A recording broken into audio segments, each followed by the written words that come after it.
Bonjour à tous et voici la vidéo portant sur les tableaux de mesure, tels les mesures de tendance centrale, les mesures de dispersion et les mesures de position. Premièrement, à partir de la vidéo 3, vous devrez construire des tableaux de mesure tels que voici pour les différentes variables nombre de membres, revenu annuel familial et épicerie fréquentée. Et il ne faut surtout pas oublier de porter une attention particulière sur la mise en forme. Maintenant, avant d'effectuer les calculs, voici la structure des formules préprogrammées dans Excel.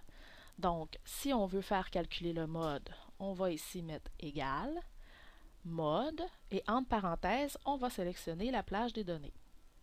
On fait la même chose pour la médiane. Pour l'écart type, on remarque qu'il y en a deux. Donc, quand on est dans un échantillon, on va faire écart type, et ici, entre parenthèses, on va sélectionner la plage des données.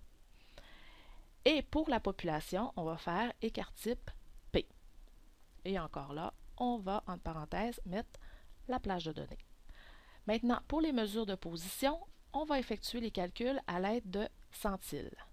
Donc, centiles, entre parenthèses, on va mettre la plage de données ici, point virgule, et ici, on va mettre le pourcentage exprimé en décimales.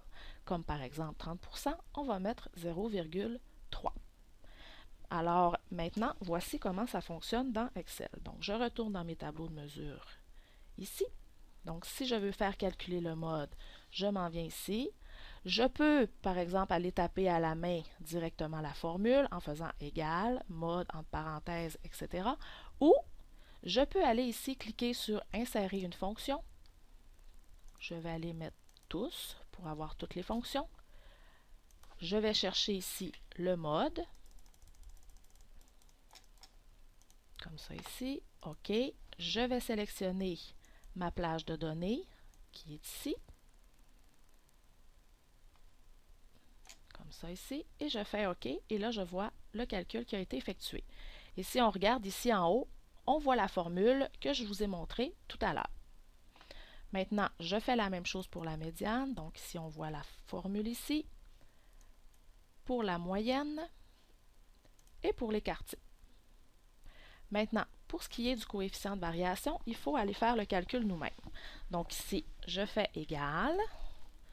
Je vais sélectionner l'écart type, qui est dans la cellule B5, divisé par la moyenne, qui est dans la cellule B4.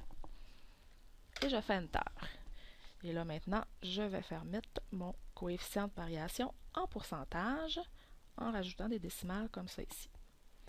Maintenant, si je veux faire le calcul pour les mesures de position, comme par exemple Q1, je m'en vais ici, je vais sélectionner f de x, centile, et voilà. Je vais sélectionner la plage de données, comme ça ici, et ici je vais mettre 0,25 parce que Q1, ça représente 25%. Et voilà. Je peux faire la même chose pour D4. Comme ça ici. La plage de données.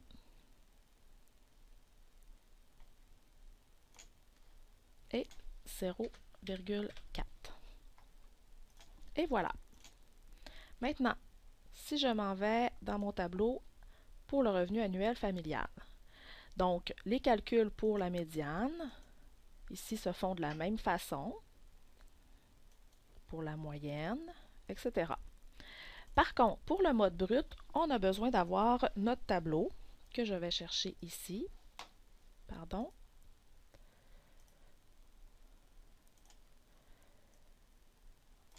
Donc, ici. Je vais aller chercher l'endroit où la fréquence est la plus élevée, qui est ici, et je vais prendre le point milieu de la classe entre 55 000 et 70 000, qui est 62 500. Maintenant, je m'en vais dans mon tableau de mesure et j'écris 62 500.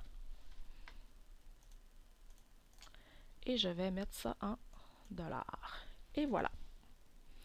Maintenant, pour la variable qualitative épicerie fréquentée, je vais faire le mode en allant encore dans mon tableau ici.